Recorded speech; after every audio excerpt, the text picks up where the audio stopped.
What happens when a talk show host decides to question the authenticity of a country music star who has somehow managed to become both a Nashville legend and a Hollywood fixture? What you're about to witness is one of the most explosive confrontations ever captured on daytime television, the moment when Joy Behar decided to attack Blake Shelton's marriages, his music, and his very identity as a country artist, and discovered that the laid-back Oklahoma cowboy had a side nobody had ever seen before. The View studio went dead silent. The famous easygoing smile disappeared, and America watched as one of the most beloved entertainers in the country reminded everyone that you don't survive 2 decades in the music industry by being as simple as you seem. Before we dive into this incredible story, make sure to subscribe and drop your thoughts in the comments, because this confrontation will show you a Blake Shelton you've never seen before. The View studio carried an unusual energy that Thursday morning. Word had spread that Blake Shelton was the guest, and the audience was a mix of country music fans in cowboy boots and curious viewers who knew him primarily from The Voice. At 48 years old, Blake had achieved something rare in entertainment.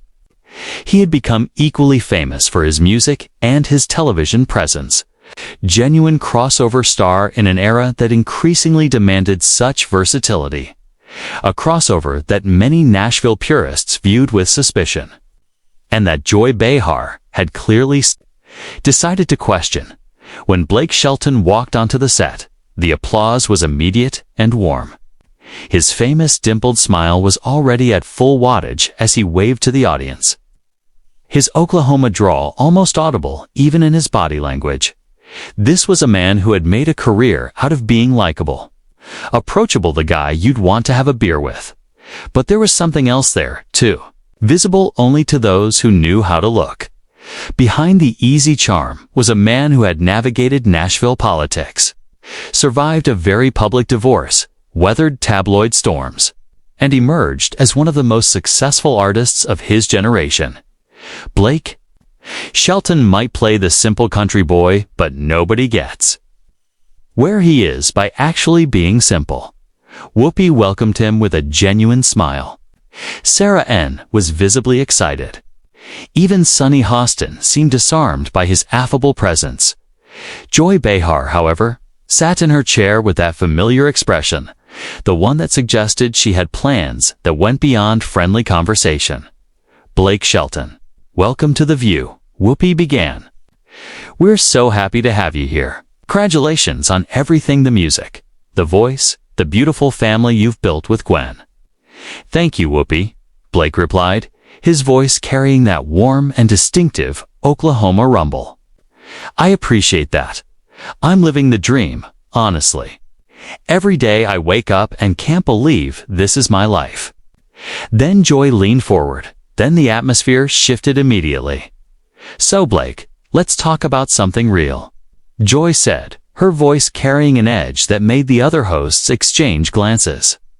You've become this huge crossover star, The Voice, Hollywood events, married to a pop star. But some people in country music say you've lost your authenticity, that you've traded your roots for ratings. How do you respond to the criticism that Blake Shelton has become more Hollywood than Nashville? The question was clearly designed to put Blake on the defensive. His smile flickered for just a moment before resetting. Well, Joy, I still live in Oklahoma. I still have my ranch. I still make country music. I'm not sure how doing a television show makes me less country. Last time I checked, plenty of country artists have done TV. He shifted in his chair, his relaxed demeanor now carrying a subtle edge. And let's talk about The Voice for a second, since that seems to be part of your concern. I've been on that show for over 20 seasons. I've mentored hundreds of young artists, helped launch careers, given people a platform who might never have had one otherwise. Is that somehow anti-country? Is helping the next generation of musicians a betrayal of my roots? But it's not just the TV, is it? Joy pressed. It's the whole package, the celebrity marriage, the tabloid coverage, The fact that you seem more comfortable on a red carpet than at the Grand Ole Opry? Some would say you've abandoned everything that made you who you are. Blake's jaw tightened slightly, but his voice remained controlled. I play the Opry every chance I get. I've had 28 #1 songs on country radio. I've been making country music for over 20 years. One TV show doesn't erase all of that. Let's talk about your personal life, Joy continued, clearly warming to her line of attack. You left Miranda Lambert, one of the biggest female stars in country music, and almost immediately started dating Gwen Stefani, a woman from a completely different world. Some people found the timing suspicious. Like, maybe the relationship started before the divorce was final. The accusation hung heavy in the suddenly quiet studio. The audience shifted. Uncomfortably, asterisk. This wasn't the light-hearted interview about music and marriage they had expected. I'm not going to discuss the timeline of my personal relationships. On television, Blake said, his voice dropping to something quieter but harder. My divorce from Miranda was painful for both of us. We were together for a long time. We made beautiful music together, and when it ended, it broke my heart. But that's between me and her. What happened after that is between me and Gwen. I won't let anyone cheapen it by turning it into gossip. He looked directly at Joy. Miranda and I both moved on. We both found happiness. That's what adults do. They heal, they grow, they keep living. And anyone who wants to reduce a decade of my life to tabloid timelines doesn't deserve an explanation. But it's already gossip, Joy replied with a dismissive wave. It's been gossip for years, and you've benefited from it, haven't you? The whole Blake and Gwen romance has been great for ratings, great for publicity. Some might say you've turned your love life into a brand. Blake was quiet for a moment. When he spoke, there was a different quality to his voice. The easygoing charm was still there, but underneath it was something sharper. Joy. I'm going to say this once, and I want you to hear me clearly. My relationship with my wife is not a brand. It's not a publicity stunt. It's not a ratings grab. I fell in love with someone during one of the hardest times of my life, and she helped me become a better person. That's real. Sacred to me. And I won't have it reduced to tabloid speculation by someone who doesn't know the first thing about what we've been through. The counter was sharp enough to make Joy pause, but she recovered quickly. I'm just asking the questions people want answered. You're a public figure. Your relationship has been very public. Don't people have a right to question the narrative you've presented? What narrative? Blake's voice was rising now. The narrative that I got divorced, met someone who understood what I was going through because she was going through it too. When we fell in love. That's not a narrative, Joy. That's life. Sometimes messy. Sometimes painful. Sometimes beautiful things come from difficult circumstances. That's not unique to celebrities. That's human. He stood up, the movement surprising. Everyone, including himself. You know what I find interesting about this conversation? You've spent the last 5 minutes questioning my authenticity as a country artist. And the legitimacy of my marriage. But what do you actually know about either one? Have you ever been to Oklahoma? Have you ever spent time on a ranch? Have you ever been through a divorce that played out in front of millions of people?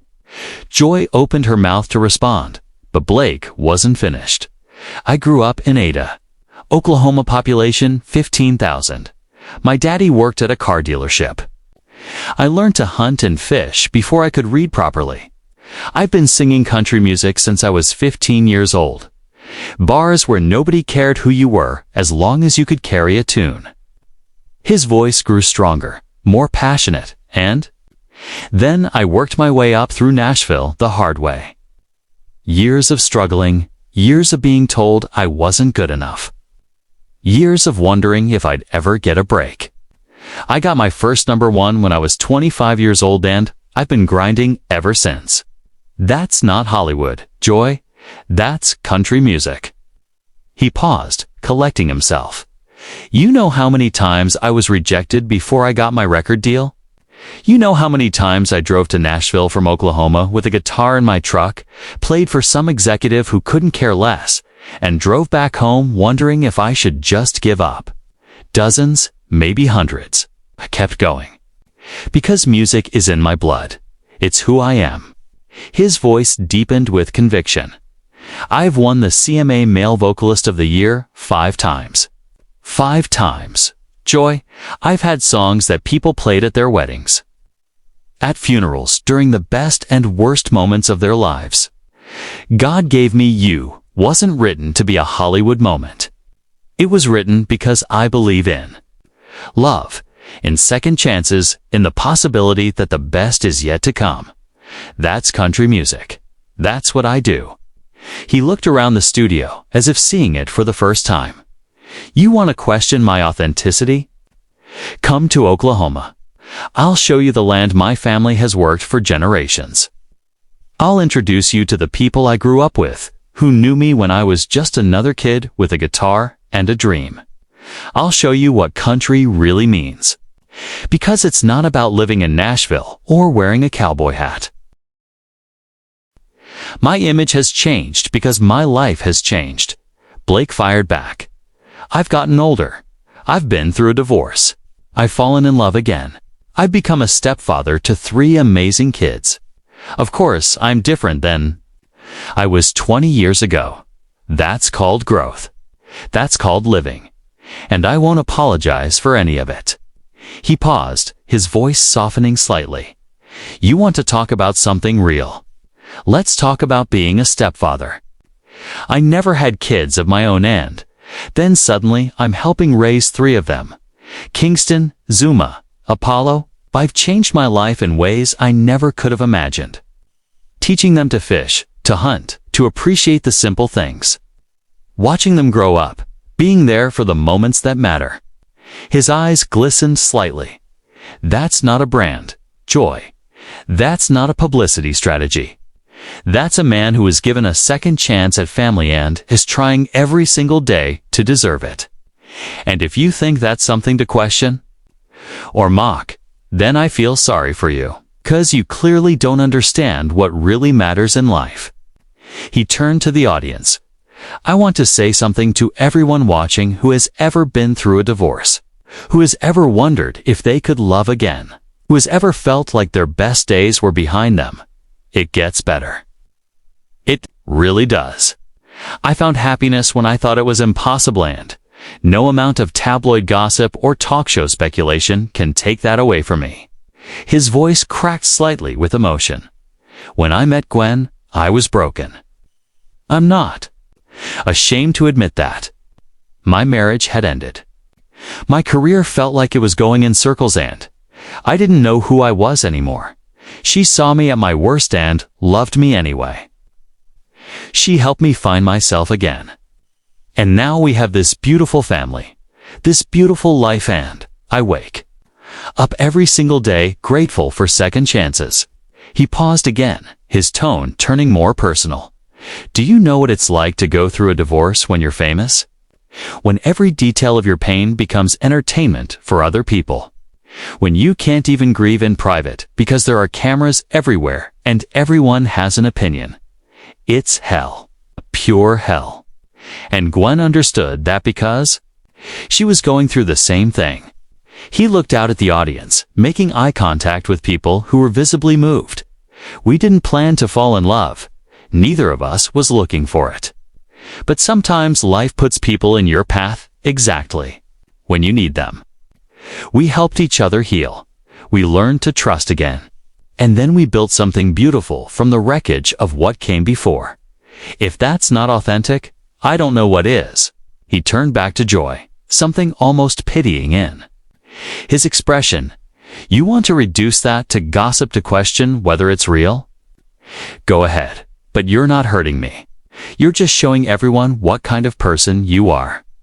Someone who would rather tear down something beautiful than admit that maybe good things can come from hard times." Joy's face hardened. I'm not trying to tear anything down.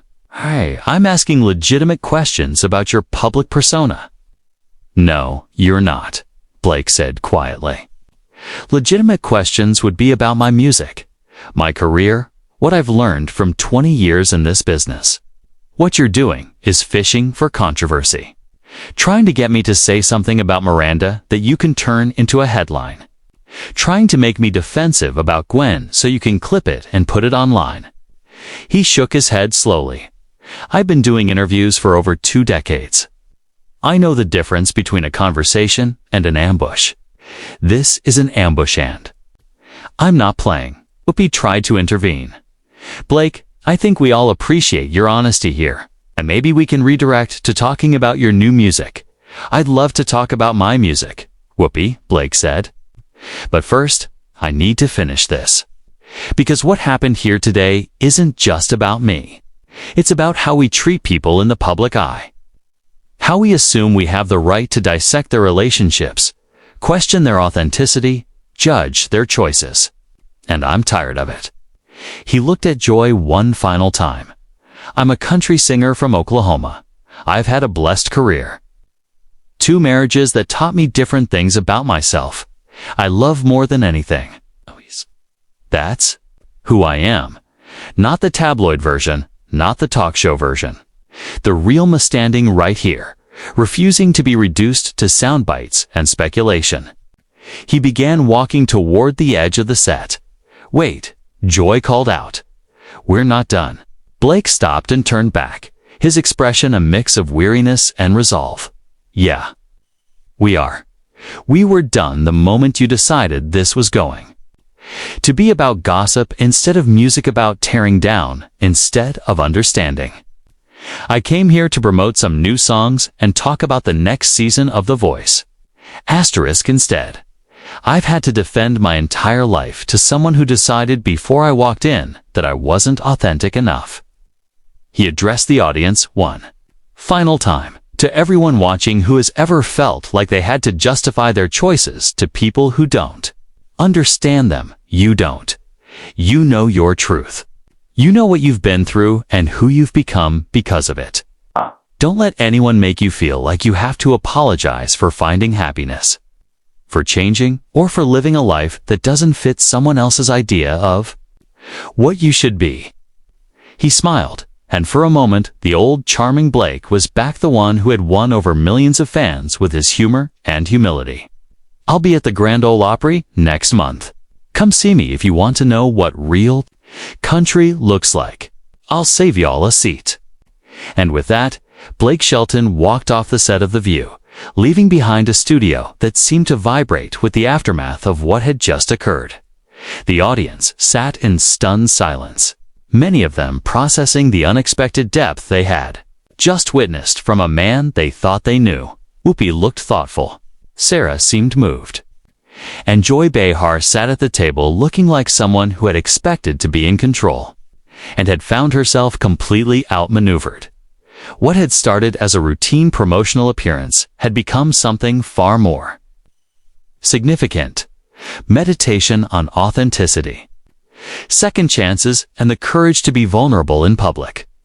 Blake Shelton had walked into the studio as a charming entertainer and walked out as something more. A man who refused to let his life be reduced to a tabloid narrative, who defended his love story against cynicism, and who reminded everyone that country music isn't about geography. It's about honesty, and perhaps most importantly, he showed that the easygoing smile and the good old boy persona weren't the whole story. Underneath that charm was a man of depth and conviction. Someone who had experienced real pain and real joy and wasn't going to let either be cheapened by someone who didn't understand them. That was the Blake Shelton most people never got to see. And on that day, in that studio, America finally met him. The aftermath of that interview would dominate entertainment news for days. Country music fans rallied around Blake with a ferocity that surprised even longtime observers. His next single would debut at #1 and somewhere in Oklahoma, on a ranch most people would never see, A man who had started with nothing continued, living the life he had built one authentic day at a time. That was the real Blake Shelton, not the voice coach, not the celebrity husband, not the crossover star. Just a kid from Oklahoma who never forgot where he came from, no matter how far he traveled. And on that day, he reminded everyone exactly who that kid had become, for those who had sung along to his hits on country radio, who had watched him mentor young artists on The Voice with patience and humor, who had cheered when he found love again after heartbreak. There was something deeply satisfying about watching him refuse to be diminished. He had never pretended to be anything other than what he was, a country boy with a good voice who got lucky, worked hard, and never stopped being grateful for the life he'd been given. That was the real lesson of that morning, not about celebrity or authenticity, or the boundaries between Nashville and Hollywood, but about the simple power of knowing who you are and refusing to let anyone else define you. Blake Shelton had learned that lesson growing up in Oklahoma, and he demonstrated it once again with grace and fire in a television studio in New York City.